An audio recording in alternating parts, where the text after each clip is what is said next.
Hey everyone, Blaze here, welcome to part 2 of the Sentai Filmworks holiday sale Blu-ray haul thing. Okay, I have another pile of Blu-rays to show you. I don't know how many there are, but there's quite a few. Although one of them, there's a couple of part collections in there, so it shouldn't be too long. Maybe another half an hour, who knows. There's at least two that I've seen all the way through here. One I've seen a couple of episodes of. The rest, I don't think I've got around to watching yet. But anyway, we'll start off with the ones I have seen. In terms of my, like I did last time with Land of the Lustrous, in terms of this is the one you should definitely watch. That's still the one you should definitely watch out of everything. But in terms of this video, this is the one you should definitely watch. Girls Last Tour, the complete collection. This is a Iashike. I'm pretty darn sure Isekai is Person Strange World, and Iashike or some variation of a pronunciation is the relaxing series, and this one's quite interesting in that regard. This is a post-apocalypse series about these two girls basically just slowly trundling through in their like tank motorbike looking thing here. I can't remember what you would call one of these things. I know it has a proper name, I can't remember what it would be. But yeah, these two girls, two former, well, they're in the military, just going through the snowy wilderness, basically, like, and through these giant factories. It's like set way, way, way in like the future. There's some things that happen at the end that people don't necessarily like. I wasn't that put off by it.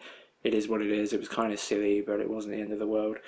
But each episode of this is just magical. If I was to compare it to something, the obvious comparison would be Kino's Journey. It's very similar, very, very similar.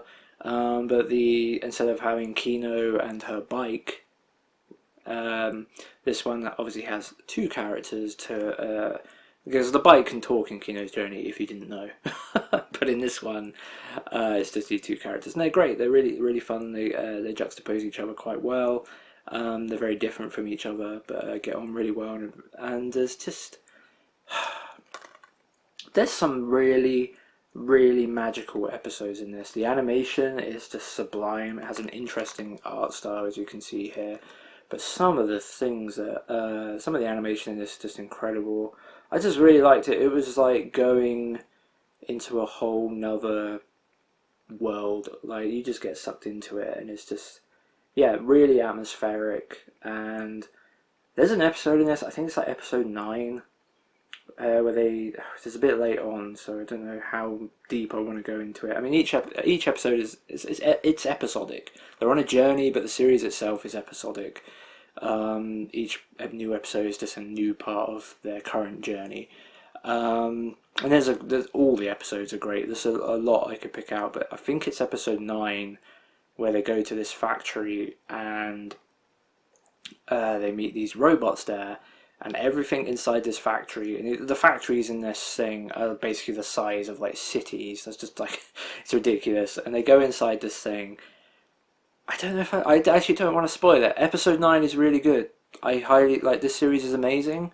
Episode 9 is the standout. It's one of the best bits of sci-fi I've watched, period. I thought it was incredible. It's really emotional and really thought-provoking, and just, yeah, just a sublime little mini part, as a mini story in this amazing series. And yeah, I highly recommend this series based on that episode alone, but the rest of the series is also just as good. It's right up there with Kino's Journey. Again, I think I almost gave this a 10, ended up bumping it down to a 9.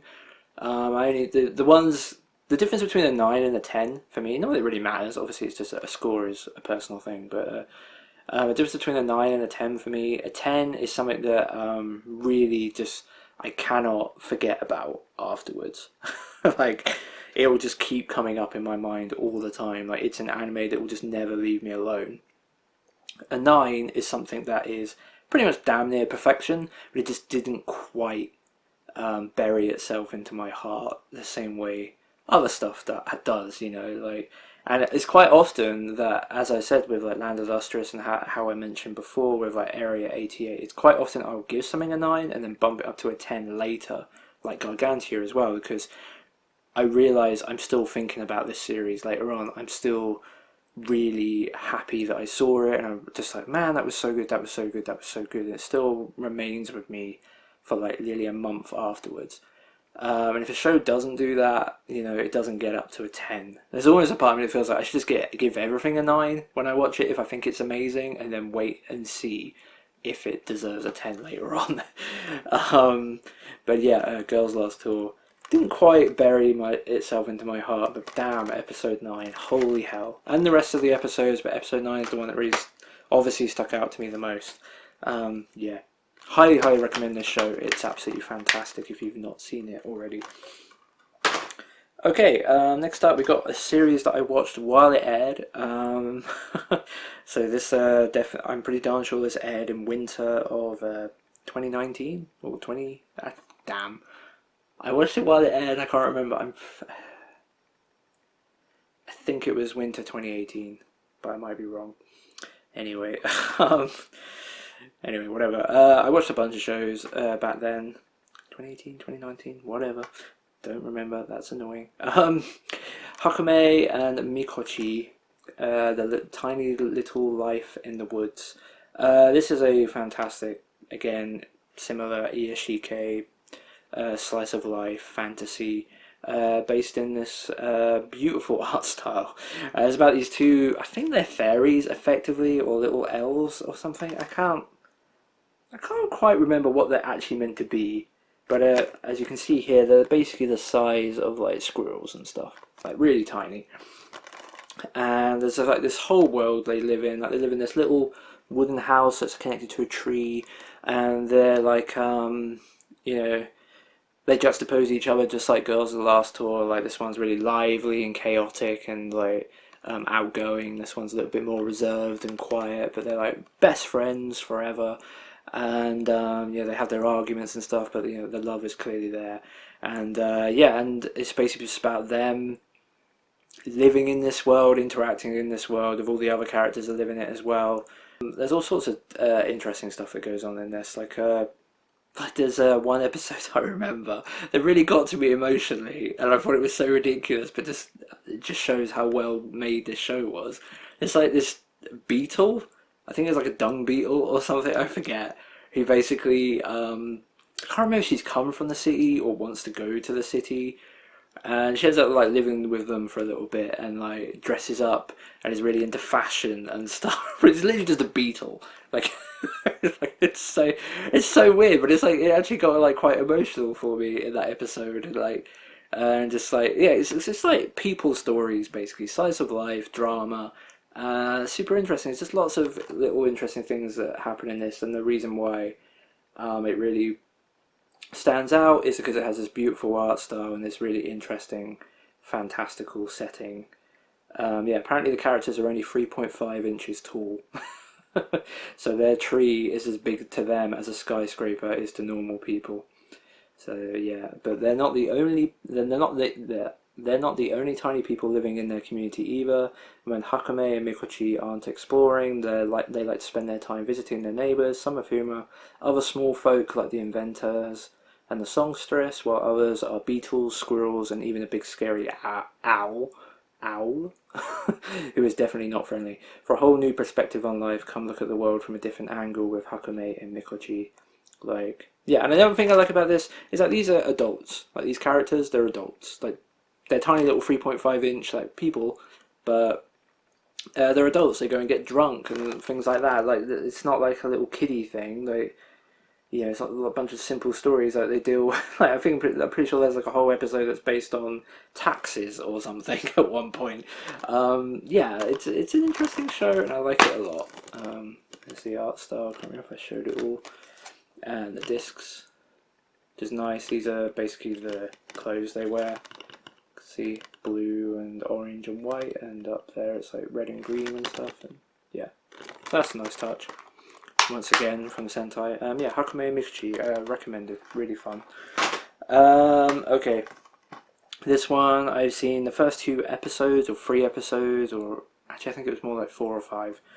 I don't remember. It didn't leave the greatest of impressions on me, but I decided, well, I started it, I'd like to finish it one day. It is a somewhat based on Osamu Tezuka stuff.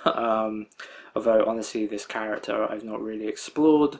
I really like the idea of this show, but as I said, I watched some of it while it aired, but just I ended up dropping it at the time or stalling it effectively. I just wasn't digging it on a weekly basis, but I could definitely see myself like cramming through this over a couple of days. But Atom: The Beginning. So this is basically supposed to tell the story of these 2 inventors here and the first ever like Astro Boy prototype, basically. And I thought it was good. I thought the most interesting part about this would be them basically designing this prototype down here. Thing is, you start the series and the prototype is already built, and like the rest of the series is just kind of like discovering what this robot is capable of. But when I can't remember if it was episode 2 or episode 3, like one of those episodes, the whole thing is based on them trying to find their friend's dog, and that was it. Like, like one of their friends, they're at this like college or whatever. One of their friends, their dog goes missing, and they just spend the whole episode trying to find it. There's not really anything to do with the robot other than the robot somewhat helping them, somewhat not. I don't know. Like, there's some other stuff going on with people who are, you know, evil, but not like traditional like over the top sense. But you know, like some corporation or something I forget, who are very interested in what they've made and the potential to use it for more sinister means or something. But and that's going on in the background.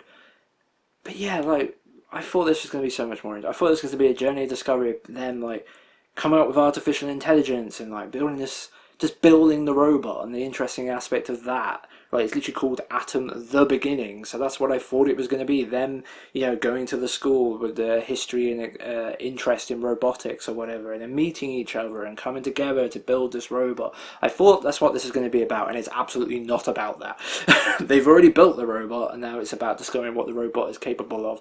That would have been fine in the version that I wanted, but I wanted that to be the second half, and I wanted to see the first half of them going to this school, meeting each other, and you know, like-minded individuals coming together to build this thing, and just like that's what I wanted, and that's what we didn't get, unfortunately. So yeah, Atom: The Beginning wasn't well rated. I don't think people were that into it. I think there's like something where they wanted to put the robot into a fighting tournament or something.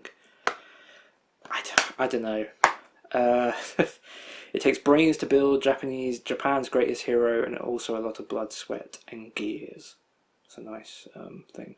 If you're into anime, you've probably heard of Tetsuwan Atom, aka Astro Boy, but the secret story behind the creation of Japan's first robot hero has never been told until now. See, that's what I wanted, and that isn't what this is.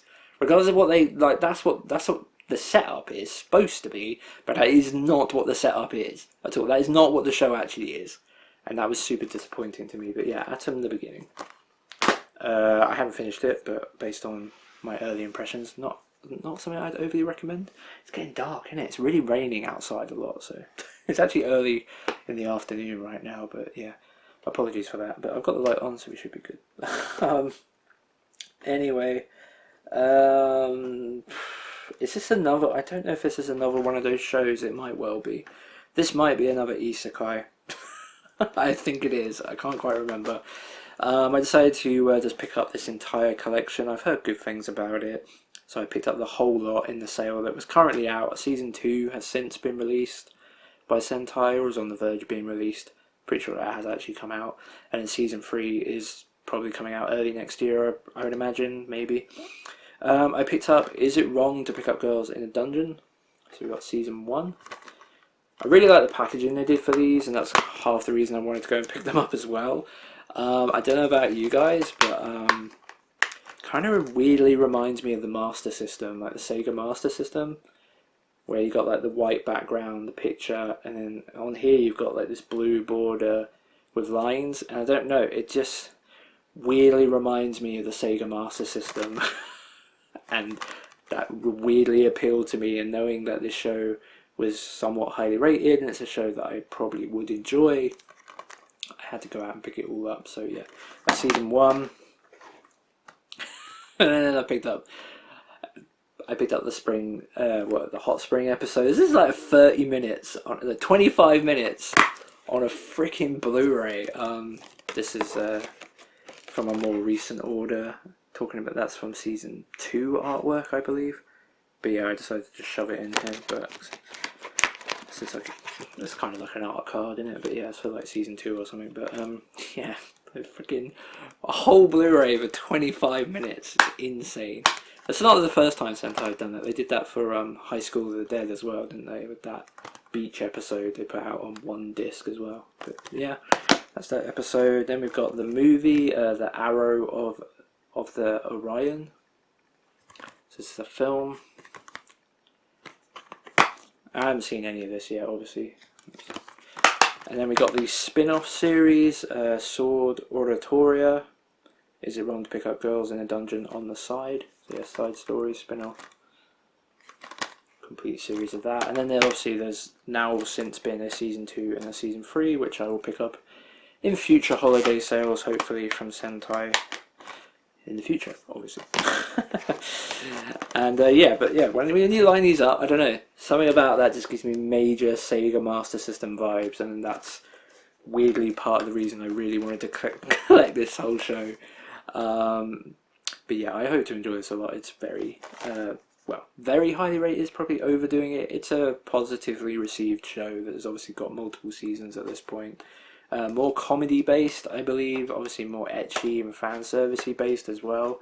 Not overly, extremely so, but you know, it's got a hot spring episode and stuff, so yeah, a little bit more than say Sword Art Online does or something. But yeah, happy to pick that up.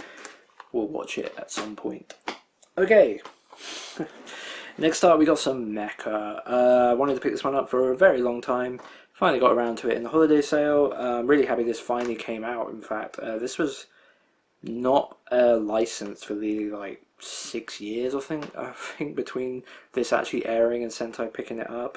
They dubbed it as well, so that leads me to believe that the series was just difficult to license for some reason. Not, you know, didn't spend all its time in the wilderness of not being licensed because it wasn't popular, but because it was just difficult to get a hold of. But yeah, I picked up.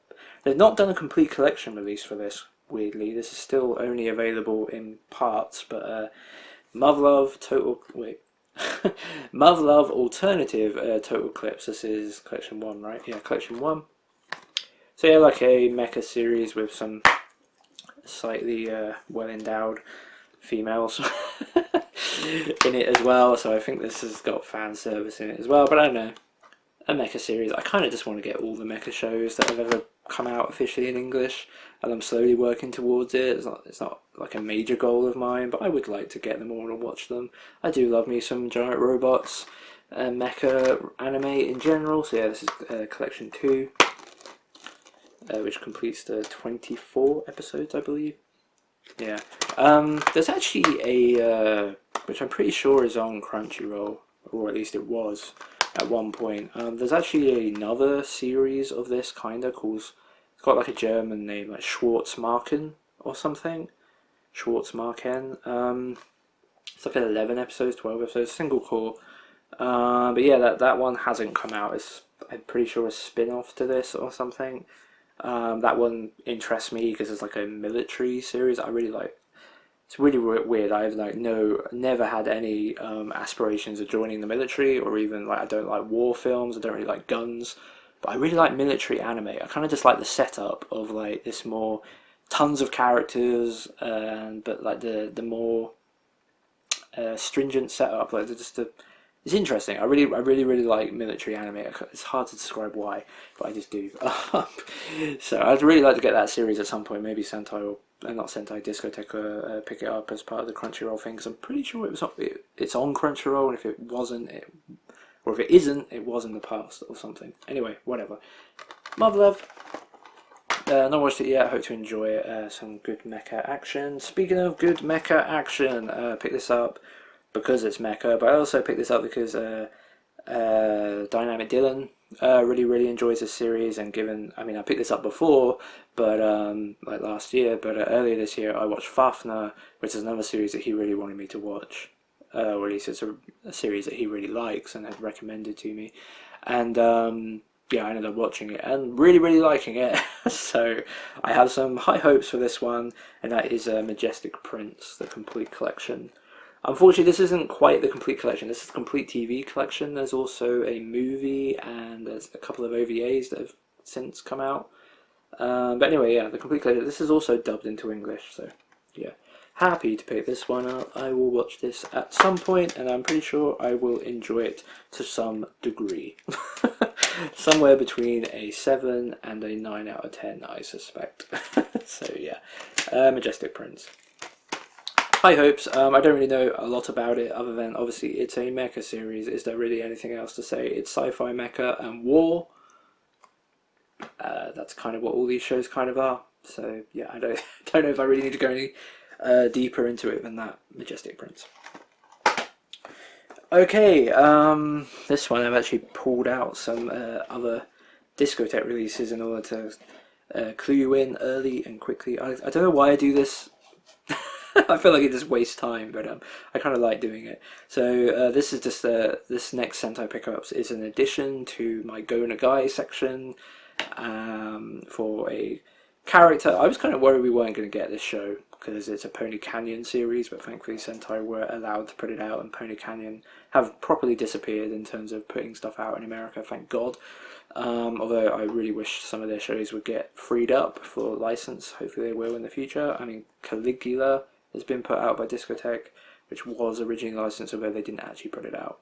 Pony Canyon didn't actually put it out. Anyway, whatever. I'm mumbling. The Sentai thing is connected to Cutie Honey. So here I have the original series. So I have all of Cutie Honey now, is basically my point by showing these. So yeah, we've got the original series. I've watched 8 episodes of this. Wasn't overly into it, if I'm honest, but I need to get back to it and finish it. It's not very long. It's like 25 episodes. And it's very cool we have this. I do like the character of Cutie Honey and just the general like action of it to some degree, but yeah, I don't know. I started watching this and just kind of fizzled out on it. It's very episodic, like it's Monster of the Week basically, and it was fun, but yeah, it's a very old series, like 1973. I do struggle with some. It is 1973. I do struggle with like, some of like the much older stuff. I mean, you know, anime TV series were 10 years old when this came out. We're currently 57 years into anime TV shows, and at that point they were only 10 years old, so yeah, different style. But then we got the OVA series, obviously from the early 90s that Discotheque put out on Blu-ray, which I've not watched yet, hope to eventually, and then the latest addition to the Cutie Honey collection.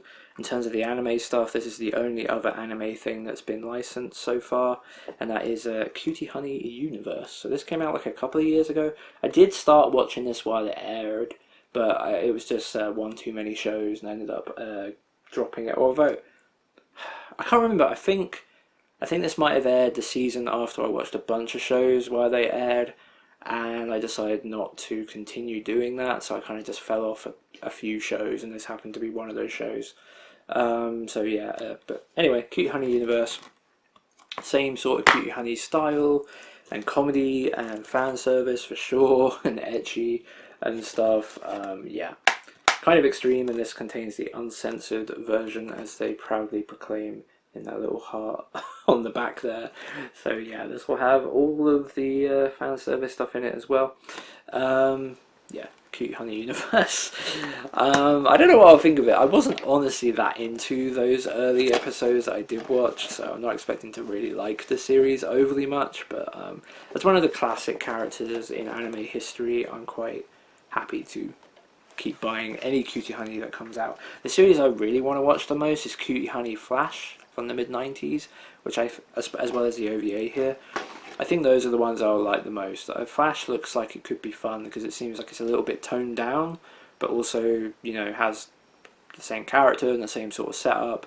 but maybe tones down some of the more extreme, ecchi and fan service stuff that's in this, and weirdly to some degree in this. This is technically like the first ever ecchi series, you could say. So anyway, yeah, Cutie Honey. Okay, we got 3 things left, of which I have not seen any of them yet. I really should have seen them, but I haven't. We have the complete collection of School Live, dubbed into English. This is a series about the zombie apocalypse with a bunch of cute girls holed up in the school trying to survive, I believe. They're not staying late after school. That's a really weird thing. That's all it says. That's kind of weird. Like, there's no second line to that. There's like, they're not staying late after school. They're blah blah blah blah blah. But it just says they're not staying late after school, which is weird. Anyway, yeah. From what I understand, this is a zombie series with some cute girls in it killing zombies. I don't know. It was relatively well liked at the time. Dubbed into English, yeah. So I decided to pick it up. Yeah, that was one of the shows that I definitely decided to put on my list of things I wanted to get. Because then when I do the Sentai sale, there's like a ton of shows I would like to get.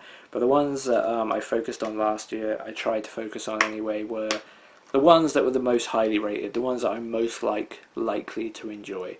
So School Live was one of those shows, so I decided to pick it up. Not really much else to say about that, right? Obviously, this is one that I'm kind of annoyed I haven't watched yet, because I feel like I would really enjoy this series. This actually has one of my favourite character designers on it, whose name has completely escaped me. Where is it? Annoyingly, Yasuo Uematsu, obviously the character designer for Kite and stuff. He did the character designs for this. I'm really enjoying the fact that he's getting to work on anime again, in like modern anime and stuff. Like, we need character designers to become more of a thing again. Anime, I swear, too many shows look exactly the same in terms of character designs. We need it to be freshened up and we need a little bit more uniqueness throughout shows, like it was back in the day, a little bit more at least than it is now. But anyway, yeah, Kokuku.